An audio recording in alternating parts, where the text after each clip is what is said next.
Acrasia y filosofía contemporánea de la mente.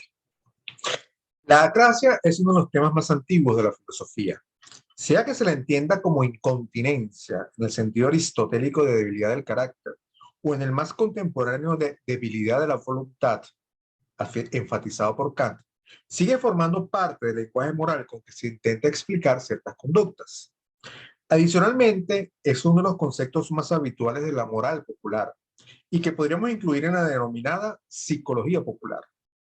La noción de acrasia o incontinencia le permite a Aristóteles explicar la conducta de la gente que, cito, persigue los excesos de las cosas placenteras y rehúye las dolorosas, todo lo referente al tacto y al gusto, mas no por propia elección, sino contra su elección y pensamiento.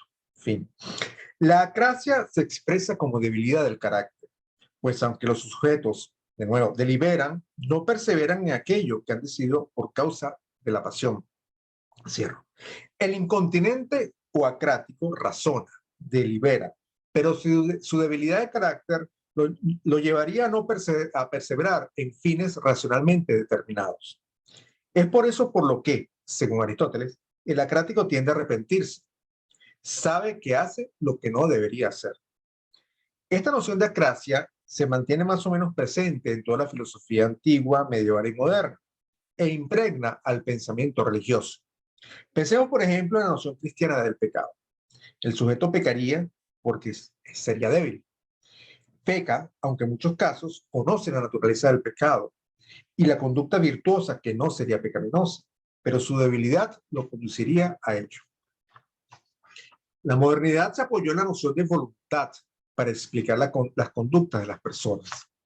A diferencia del concepto de acrasia, que no requiere de una instancia especial separado del conjunto de las disposiciones conductuales del sujeto, con el concepto de voluntad se introduce una instancia que sería autónoma respecto a otras instancias mentales y corporales del sujeto. Por ejemplo, para Kant, la voluntad y el sujeto poseedor de la misma son libres en la medida que, racionalmente, la voluntad determina su moralidad, actúa según ella y se impone sobre los deseos e inclinaciones a los que nos urgen los sentidos. Inversamente, la voluntad no sería libre si cede a dichos deseos e inclinaciones. Y aunque Kant no se vale del concepto de acrasia, se deduciría de sus planteamientos que si la voluntad cede ante los deseos e inclinaciones y por tanto se somete a estos, estaríamos en presencia de una voluntad que es débil. Aunque los empiristas modernos también utilizaron el concepto de voluntad, no le dieron el mismo peso que Kant. En términos generales, con voluntad hacían alusión a la conducta humana como un todo, en cuanto que determinada por el sistema de deseos, creencias y el razonamiento. Ese es el punto que nos encontramos hoy, al menos con el uso corriente de ese concepto de voluntad. Existiría una facultad de la mente, denominada voluntad, que podría ser fuerte o débil según el sujeto específico del que se trata. Ahora bien, es indudable que dicho concepto posee un valor explicativo para la psicología y la moral popular. ¿Cómo explicar que una persona que sabe que debe hacer A acabe haciendo B, aunque B tenga consecuencias indeseables para él y para los demás? Posiblemente para la mayoría de las personas que, por ejemplo, X no pueda dejar de beber siendo alcohólico, se explica por debilidad de su carácter, de su voluntad. Un caso menos extremo sería el de un alumno que sabe que debe estudiar para el examen, pero se va de juerga con sus amigos. Acudir a la noción de debilidad de la voluntad es una manera fácil y conveniente de explicar la conducta. Y además, vista su popularidad, permite establecer un entendimiento común entre las personas que dialogan respecto a casos precisamente descritos como de debilidad de la voluntad. Nuestra ponencia plantea que no existe tal cosa como la acrasia. En primer lugar, porque supone la existencia de una entidad denominada voluntad que tendría una especie de autonomía respecto al resto de las conductas del sujeto. En segundo lugar, porque asume como correcto el modelo de la causalidad epistemológica, según el cual saber A debe ser suficiente para motivar a la acción que es consecuencia de A. No hacer A, sabiendo que debe hacerlo, se explicaría por una falla en el pensamiento racional. Al rechazar la existencia de la instancia mental denominada voluntad, La posición que defendemos no es una variedad del mecanicismo o del determinismo según el cual los sujetos no serían libres, es decir, no tendrían libre voluntad o simplemente voluntad, siendo sus conductas determinadas por factores que escapan a su control, sean estos factores externos o internos. Al contrario, rechazamos tanto el mecanicismo como el determinismo en las conductas. A pesar de las restricciones que le impone su propia mente, el sujeto puede elegir, naturalmente, salvo los casos de restricciones políticas. Es decir, cuando la libertad de elegir está restringida por las autoridades. Pero esto es otro asunto distinto al de la clase. Por lo demás, el rechazo a la existencia de la denominada voluntad no es nuevo en la filosofía de tipo empirista, por lo que como concepto que pretende explicar la conducta solo estaría presente hoy en una filosofía que no sea empirista, además de la psicología popular. El término voluntad tiene aparejado el de voliciones. Siendo el primero una facultad, el segundo sería un acto mental producido por la voluntad. Las voliciones han sido postuladas como actos especiales de la mente, por medio de los cuales las creencias y los pensamientos son ejecutados en acciones. Por tanto, serían actos mentales mediadores entre las creencias y los pensamientos por un lado y las acciones realizadas por el cuerpo, por el otro lado, actos que serían producidos por la denominada facultad de la voluntad. Si consideramos lo último expresado, podemos ver que no parece plausible la necesidad de una instancia mediadora entre los pensamientos y las acciones. Entre otras razones, porque enfrenta el problema de la localización en el cerebro. Si bien se han identificado áreas asociadas a funciones específicas como lenguaje, procesamiento de estímulos sensoriales, orientación espacial, entre otras, no hay un área dedicada a la voluntad, ni a las voliciones. Otra dificultad es conceptual. Consideramos que la llamada voluntad no es más que la disposición de una persona a comportarse de cierta manera en determinadas circunstancias. Uno de los conceptos fundamentales de la filosofía de la mente contemporánea es el de disposición de conducta, el cual se enmarca en el monismo cuerpo-mente. En ese sentido, podemos separar las funciones mentales de las corporales solo conceptualmente, para fines de análisis, pero no hay una separación ontológica entre dos entes, la mente y el cuerpo. Todas las funciones mentales son disposiciones de conducta de una sola entidad, que es el cuerpo humano. En el caso que nos ocupa, la llamada voluntad débil no es más que la disposición a comportarse de manera tal que el sujeto realiza acciones que parecieran ser contrarias a lo que es expresado como creencias y pensamientos.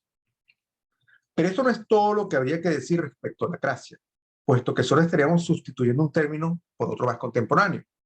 Al principio de esta presentación dijimos que el concepto de acrasia tiene dos problemas. Ya hemos tratado el primero, la supuesta existencia de la llamada voluntad. El segundo es que se asume como correcto el modelo de la causalidad epistemológica según el cual saber A debe ser suficiente para motivar a la acción que es consecuencia de A. No hacer A sabiendo que debe hacerlo se explicaría por una falla en el pensamiento racional. Aunque ya Jung había señalado que la razón por sí sola nunca es el motivo de las acciones, ha sido necesario el desarrollo de las ciencias de la mente para construir modelos mentales que recojan la complejidad de los procesos involucrados. Los últimos 20 años han sido extremadamente fructíferos al respecto. Basado en los trabajos de Barceló, Galés, Kahneman, Clark, Huth y Bon y Mercier, entre otros, podemos pensar en un modelo según el cual la mente funcionaría mediante procesos complejos que incluyen a. El seguimiento de patrones de conductas verbales y no verbales, junto a la anticipación predictiva de los patrones. B. Mecanismos de pensamiento rápido, cuasi reflejos, y pensamiento lento, reflexivo y más abstracto. C. En los anteriores concurren procesos de aprendizaje, tanto conscientes como inconscientes, formales e informales, individuales y grupales. D. Mecanismos neuroquímicos asociados a la gratificación, así como a conductas más completas descritas como emociones. El modelo procura integrar hechos conocidos, suficientemente probados, con otros cuyo estatus es más bien el de hipótesis que requieren de mayor investigación. Si empezamos por las bases neuroquímicas, es harto conocido el rol de los transmisores químicos en asuntos tales como la gratificación, el placer y la necesidad de algunas personas de obtener recompensas inmediatas para su desempeño diario. en contraste con personas que tienen la capacidad de posponer dichas recompensas en función del logro de objetivos que requieren de más tiempo para su consumación. Asimismo, se conoce el rol de dichos transmisores, sea por exceso o por ausencia relativa de los mismos, en conductas adictivas.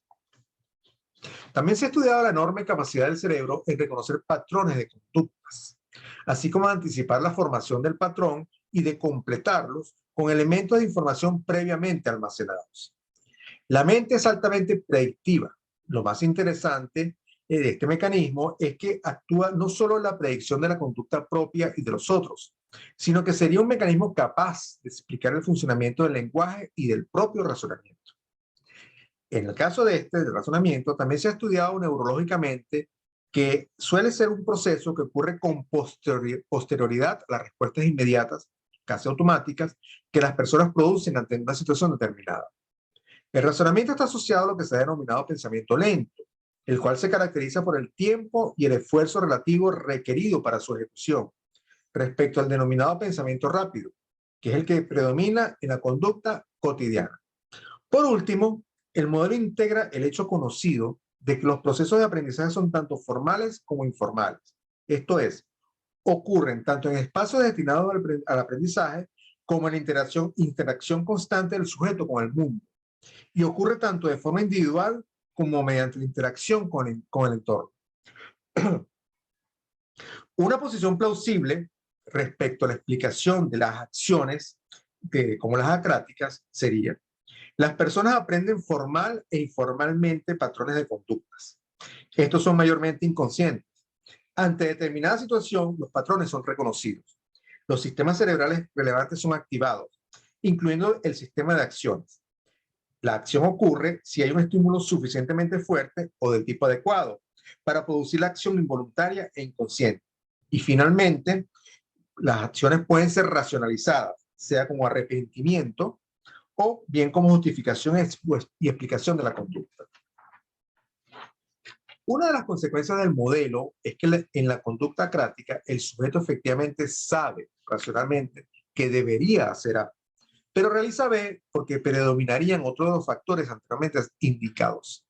La voluntad no sería débil, primero porque no hay tal voluntad, sino un complejo de procesos que se expresan en conductas. Y en segundo lugar, porque en realidad el sujeto prefiere, a veces de forma preconsciente, hacer B, aun cuando reconozca que A sería una mejor opción, tomando en consideración las consecuencias de B. Sin embargo, en esa preferencia, la racionalidad también suele intervenir, aunque sea para justificar la conducta B. Para finalizar, estamos claros que el empleo corriente del concepto de voluntad para referirnos a la disposición de las personas a actuar de cierta manera en ciertos casos y a su descripción como débil o fuerte, puede constituir una forma conveniente, comunicacionalmente hablando, de referirnos a la conducta propia y de los otros. El punto es entender que su uso está basado en la conveniencia comunicacional y no en los hallazgos de las ciencias de la mente. Gracias.